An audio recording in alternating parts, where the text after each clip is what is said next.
en prison. Les accusations n'ont pas tenu, et puis il y a eu récidive au niveau des accusations. Et par exemple, j'ai ici un document en flamand. Il s'agit de la lettre que l'un des jeunes qui a accusé Marcel Vervlosen de l'avoir violé a écrit.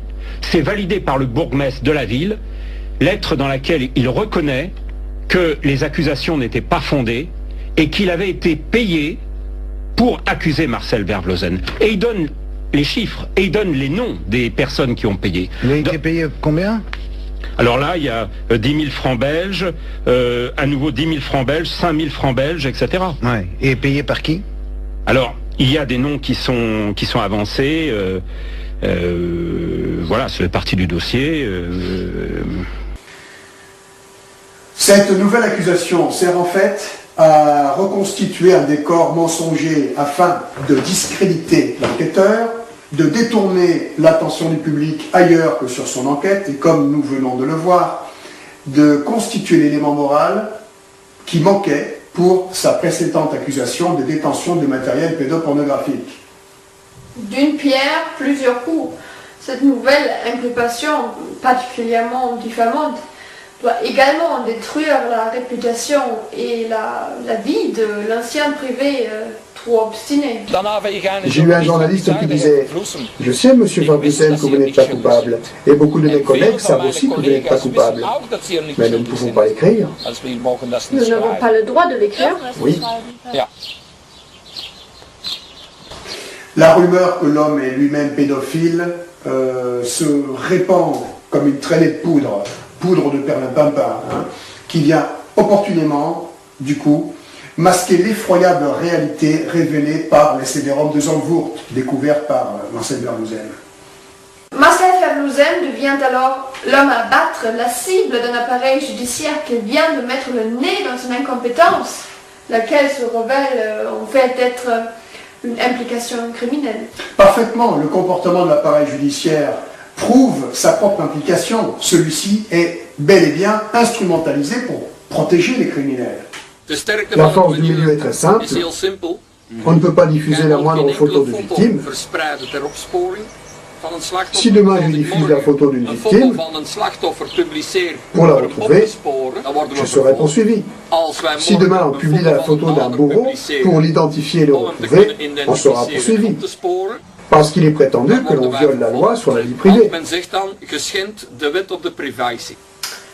Instrumentalisé pour neutraliser ceux qui menacent les criminels. Un des violés déclare « J'ai fait une visite à la maison de Marcel, j'ai caché un petit sachet plastique contenant 1 milligramme de marijuana dans la maison. » Met 1 milligramme marijuana in das Haus versteckt. Maison, il a caché un petit sachet. C'est un enfant qui le dit. Oui, il l'a dit lui-même. Un enfant? Oui, un enfant. J'ai caché ça ici parce que mes parents le voulaient. Parce que les parents le voulaient. Oui, oui. Les policiers trouvent ce sachet. Ils trouvent un sachet. Un petit sachet. Ils trouvent un petit sachet et il y a 1 milligramme, une feuille verte ou je ne sais quoi. Je ne sais pas, ça ne vient pas de moi. Et ils trouvent ça. Marijuana avec le Marcel. Les enquêtes sur leurs empreintes digitales sur le sachet, ils n'ont pas fait. Et dans le dossier, c'est écrit on a trouvé de la marijuana dans la maison de Marcel. Vous connaissiez cet enfant? Cet enfant était souvent chez vous, à la maison? Non, c'était un ami de mes petits-enfants. Un ami de vos petits-enfants? Oui, j'ai des petits-enfants et c'était un copain. Il vient ici, il laisse un sachet ici et il explique à la police qu'il l'a caché. La police arrive, elle trouve le sachet. Ah, Marcel marijuana. Et c'était aussi cet enfant qui disait « Marcel m'a violé ». Oui, et après il écrit à la police « Marcel ne m'a pas violé ». C'est ce qu'il avait déclaré plus tard. Oui, mais ça n'était pas dans le dossier. C'était dans le dossier secret. Toute l'affaire est comme ça. Le dossier est, oui, un sketch. Ils ont trouvé une chose chez moi. Un exemple. La police trouve ça dans ma maison, à côté d'une plante. Ceci est du matériel pour violer un enfant. C'est le matériel pour violer des enfants. Voilà. On saisit, Dans les plantes. on le dépose au greffe. Voilà. Marcel a torturé des enfants avec un bâton de bambou. L'ADN n'a pas été relevé sur ce bâton. Des traces n'ont pas été relevées sur ce bâton. Rien. Oui, vraiment, et dans le journal, en grandes lettres, Marcel a torturé des enfants avec un bâton en bambou. Un tuteur de plantes. Incroyable. Ongelooflijk.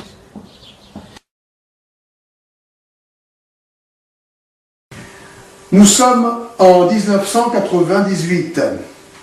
La collaboratrice de Marcel Verbouzem, Gina Bernard, voyant la tournure que prennent les événements, rentre en contact avec différentes organisations. Alors nous avons l'association Terre des Hommes, le Comité international pour la dignité de l'enfance en Suisse, présidé par le sénateur Georges Glatz à Genève, et le journaliste Serge Garde, du journal L'Humanité en France.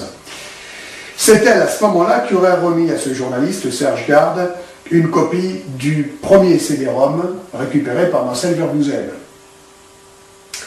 Quelques jours après avoir remis le premier CD-ROM, c'était le 15 novembre 1998, Gina Bernard se tue au volant de sa voiture. Les freins avaient lâché. Gina Bernard a rejoint les 30 témoins morts dans l'affaire du Trou. Ces témoins, victimes de morts opportunes, qui devaient témoigner et ne purent jamais le faire. Et les freins, ce que la police avait constaté après cet accident, qu'il n'y avait pas de traces de freinage lors de cet accident.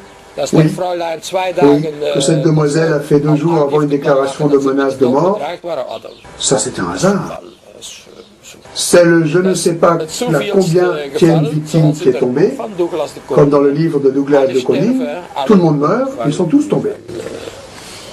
Du reste, Madame Gina Bernard, qui m'avait fait parvenir ce CD-ROM avec plusieurs photos d'enfants. Oui, ça fera l'occasion d'une enquête supplémentaire. Et qui est décédée, m'avait dit qu'elle avait aussi un CD-ROM à nous faire parvenir. Mais malheureusement, elle est décédée dans des circonstances assez mystérieuses et je n'ai jamais pu produire cette cassette à la justice. Entre-temps, Marcel Verbouzem constitue sur la base du premier CD-ROM une affiche pour répondre aux commentaires des autorités.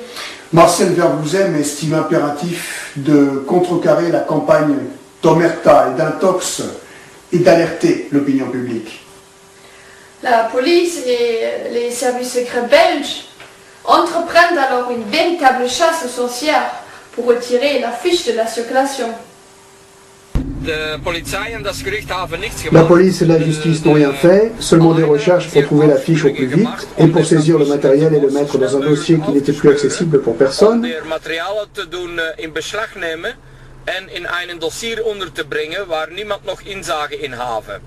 La police et le tribunal n'ont pas fait le travail pour retrouver les enfants qui sont sur l'affiche, ou les bourreaux qui ont assassiné ou torturé les enfants, de les retrouver. Ce travail n'est pas fait. Le tribunal belge a employé beaucoup de personnes, beaucoup de juges, beaucoup de moyens pour reprendre le matériel, mais il n'y avait personne, pas de juge pour éclaircir l'affaire elle-même. Ça, ils n'ont pas eu.